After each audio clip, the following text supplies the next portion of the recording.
Chapter 5, The Lechering Diary, of Professor John Mcbean, The Continuing Adventures. Contents, Preface page 3, Sine's Contribution page 3, Introduction page 4, Flight TG 955. Oslo, Bangkok.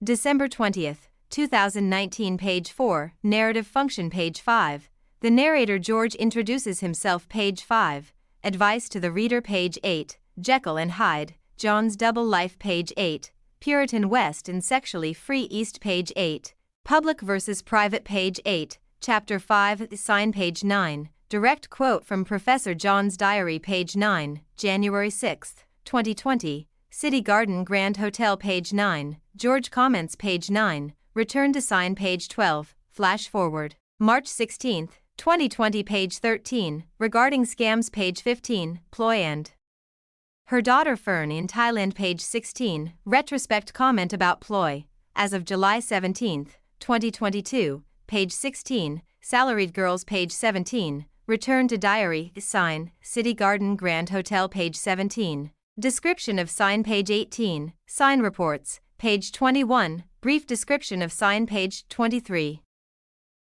Preface, The Wandering Diary of John Mcbean as reported by his amanuensis, George Donald MacBlyer, The Fortunes and Misfortunes of the Non-Famous John Mcbean, who was born in Colchester, Lancashire, and during a life of continued variety for 60 years and more, was 12-year an abuser of ex-workers, a flagellator, sadist, 5 times a husband, a thief throughout his life, several times convicted, under aliases, at last grew rich, lived honest but unrepentant. Sine's contribution, N.B. John and George are not the only authors here.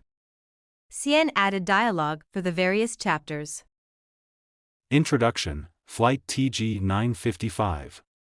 Oslo, Bangkok. December 20, 2019, sitting in seat 39S of the Thai Airways flight from Oslo to Bangkok, John was drinking copious amounts of free cognac and red wine.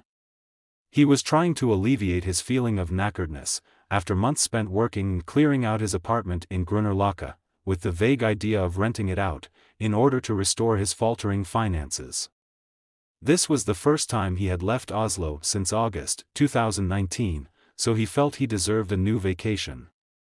As noted above, this is the Diary of John Mcbean as reported by his amanuensis, George Donald MacBlyer. John always traveled with his diary, as he believed one should have something sensational to read on the plane or train. He took out his diary and read it and made some notes. John and George were good friends. George rarely criticized John to his face, although he felt morally superior to him. In other words, George was John's rational self, John was Sherlock Holmes, while George was his sober friend, Dr. Watson. Thus, John would drink copious amounts of red wine and intake other enhancing drugs, not laudanum and coke, the favored narcotic substances of Holmes, while George, like Watson, would remind John that this was not good for his health in the long run, and that it might distort his view of the world, to which John would reply, reality is an illusion that occurs due to the lack of drugs in the bloodstream.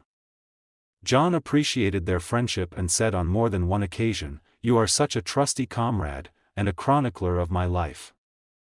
John was what you might say a reprobate, so he appreciated having a sober and rational friend like George. In other words, as mentioned, John was like Sherlock Holmes. Holmes was a genius and addicted to drugs. He was a genius, and addicted to good red wine and other medicaments. Of course, the reader might suspect that there was some kind of homosexual attraction between John and George. There will always be a gay subtext of such buddy stories, as is evident in the so-called buddy movies. But let's face it, men learn to love themselves before they love women, so in one sense all men are homosexuals. But, we will not investigate this theme further here, but just highlight the peculiar relationship between John and George. Narrative function, the narrator George introduces himself, I am the narrator. My name is George Donald MacBlyer. I am a friend of John's. John is also a narrator on some occasions, but I am the main narrator. However, before we progress further I should perhaps add some comments as an introduction. In fact, this travelogue is just a continuation of several others. I work as a writer, translator and teacher, amongst other things. So I focus very much on language, detail and correctness. But I'm writing this for free, so I have jettisoned correctness. This is a true story, but some of the names are changed so as to avoid lawsuits. In fact, I have even got the name of the main character mixed up. So, in previous diaries, the main character was called Professor John MacLeod. Here the name has been changed to Professor John Mcbean. This isn't really a mix-up. Our hero's family comes from the Western Isles of Scotland, so the different names are just names from the family tree. But I don't want to lose the plot here, so enough said on this subject. This was really a digression to introduce you to what I really wanted to talk about, myself. I am the amanuensis. Or rather, I am the narrator, George Donald MacBlyer. I'm not really a character in this story, but a mere amanuensis, in the same way Carl Johnson wrote the story of King Sverre of Norway, one of the so-called King sagas. But I differ from Carl Johnson in that I do not intend to glorify the main character of the story. In other words, I am no mere bondsman of John, but a free citizen. Of course, I should perhaps mention here that although John has instructed me to write this epistle, he does this not because he wants to ex-workers himself to the goddess of success, or because of money, as he is already sustainable, so to speak. It's more a kind of rambling of the mind.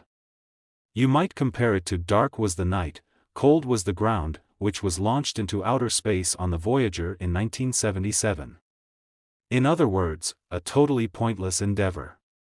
For those interested in literary theory, I will provide the third-person point of view, while John sometimes provides the so-called first-person point of view.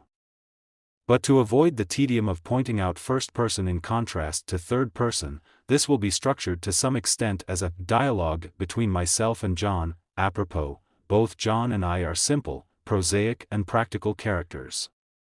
Alan Sillitoe, one of the angry young men of post-war British fiction, was advised by Robert Graves to write about what you know.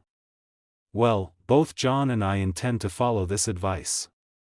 The fact is we know little of the world apart from ourselves, and we don't know ourselves that well either. To cut to the chase, we don't intend to make the mistake of many other authors and imagine we have insights into the workings of the female mind. Which authors are guilty of this crime? Of the recent books I have read, I can mention D. H. Lawrence and Jack Reynolds. Of course, Reynolds in A Woman of Bangkok, 1956, makes a brave attempt to describe Vali's inner life, but doesn't succeed.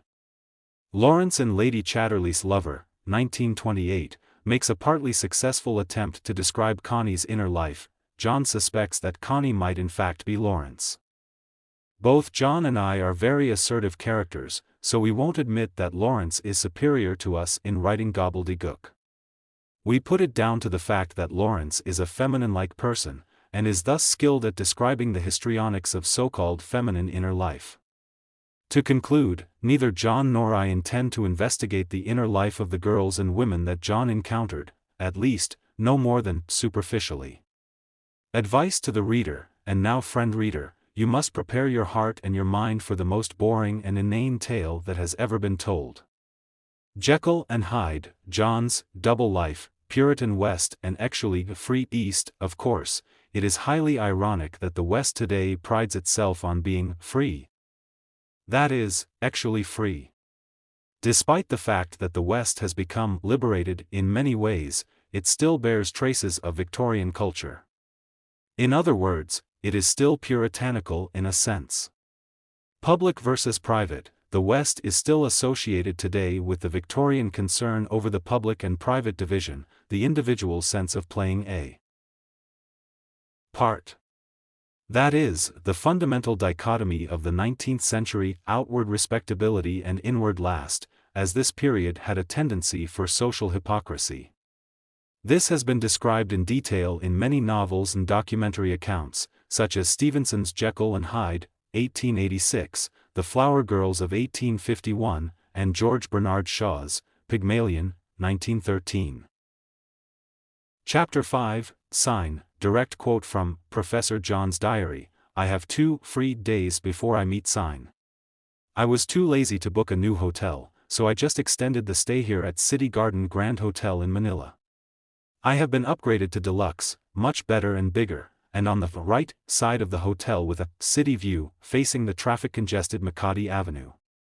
January 6, 2020, City Garden Grand Hotel. George comments, as indicated, John was still in the same hotel as he was too lazy to move, and from his perspective he had managed to get a reasonable price. Professor John changed hotels a lot on previous trips, every 4th to 5th day, because he didn't want to get caught red-handed by his girlfriends and students, or have to endure the knowing looks of male hotel staff. But now he had become more indifferent.